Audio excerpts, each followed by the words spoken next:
Hoje eu vou falar para vocês sobre a origem da holding.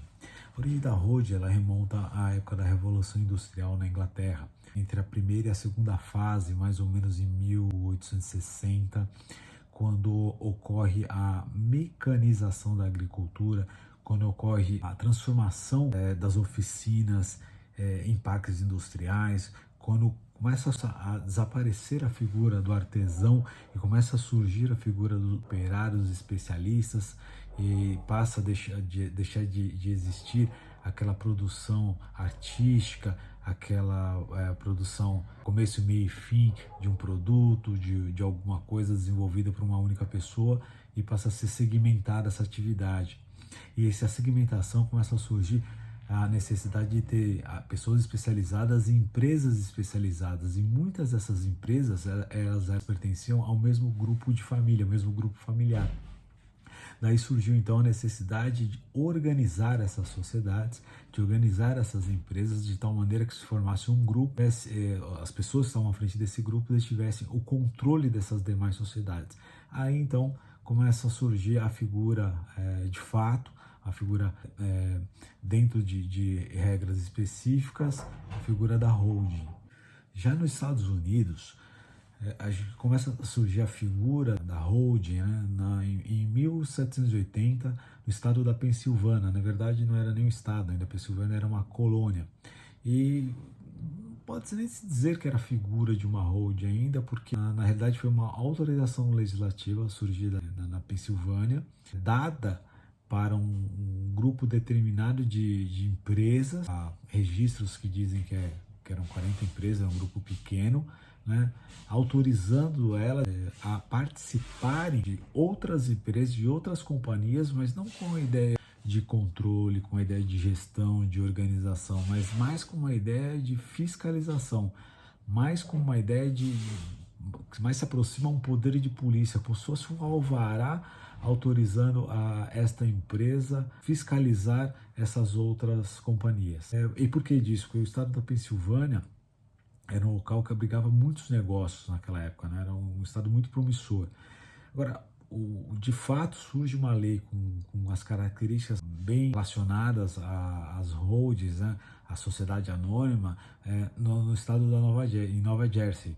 Em 1888, surge aí uma legislação permitindo uma empresa adquirir ações de outra companhia. E neste cenário, surge a figura da holding como uma espécie de empresa participativa em outras empresas, com uma empresa detentora do controle de determinado grupo de empresas. Então, mas com um diferencial do que é hoje a holding, no seguinte sentido de que isso foi criado com uma finalidade de se buscar uma eficiência tributária, um incentivo tributário que não existia nas pessoas físicas. Né? As pessoas jurídicas gozavam de alguns incentivos, como ocorre hoje com algumas pessoas jurídicas, né? De tributos, alíquotas menores, uma tributação um pouco mais não tão severa como é feita na pessoa física, e era de igual forma naquela época. As pessoas jurídicas gozavam de benefícios tributários e de uma tributação não tão, vamos dizer assim, agressiva do ponto de vista arrecadatório, e em razão disso surge essa autorização legislativa com essa finalidade de que empresas participem de outras empresas com o intuito de ter uma eficiência tributária um pouco maior. E esse sucesso foi tão grande que isso culminou em vários outros estados a adotarem esse tipo de formato de pessoa jurídica, e que resultou uma lei que trata de uma regra geral das SAs, das holdings nos Estados Unidos, que é chamada de MBCA, que essa MBCA foi que influenciou a nossa legislação de SA aqui no Brasil. Agora, um contexto histórico interessante: em 1888 o Brasil ainda passava por um período de abolição da escravatura.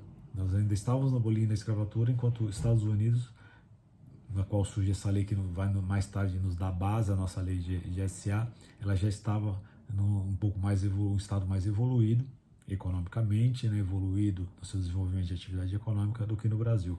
E no Brasil, a lei das SAs, ela surge em 1976, no governo militar, o governo então do general Ernesto Geisel. O general Ernesto Geisel, ele foi, no governo anterior, presidente da Petrobras, e em razão disso ele tinha muito contato, ele tinha uma intimidade grande com a figura das sociedades anônimas. Então, em razão dessa proximidade e do Brasil estar passando por o que se chamava na época de milagre econômico, surge então a necessidade de criar uma legislação de tal maneira que continuasse fomentando esse desenvolvimento econômico. Esse desenvolvimento econômico ele estava enraizado basicamente em obras de infraestruturas, obras essas que foram idealizadas por ministro da Economia anterior ao governo de Geisel, o ministro da Economia do governo do General Médici, o Delfim Neto. Ele tinha por base, por foco, fomentar obras de infraestrutura no Brasil. Isso fez com que se crescesse muito a construção civil e o surgimento de empreiteiras e, consequentemente, a necessidade de se buscar um maior investimento, de tal maneira que essas atividades tivessem um fomento econômico maior, e isso, evidentemente, não traria um resultado tão bom, tão promissor, se esse incentivo, se esse financiamento fosse buscado perante os bancos, que os bancos, como se sabe, as taxas bancárias são altas. Então, essas empresas tinham necessidade de buscar o dinheiro no setor privado através da emissão e de comercialização de papéis. Em razão desse cenário todo, o general Ernesto Geisel incumbe, então, o seu ministro da Economia, o banqueiro Mário Henrique Simonsen, de idealizar e tratar de uma legislação que pudesse fomentar, que pudesse estruturar as sociedades anônimas aqui no Brasil. Então, o Mário Henrique Simonsen, o que ele faz? Ele chama dois juristas, duas pessoas que tinham conhecimento na área societária, no direito societário, que era o José Bulhões e o Alfredo Lamy Filho, para idealizar um projeto de lei. Esse projeto de lei foi idealizado, foi criado então um anteprojeto e foi apresentado, e de tal maneira que em 1976 se tornou nossa lei de SAs. E é nessa lei de SAs as pessoas que detinham um patrimônio vultuoso se valiam para constituir as suas empresas, as suas holdings, de tal maneira a criar a proteção patrimonial.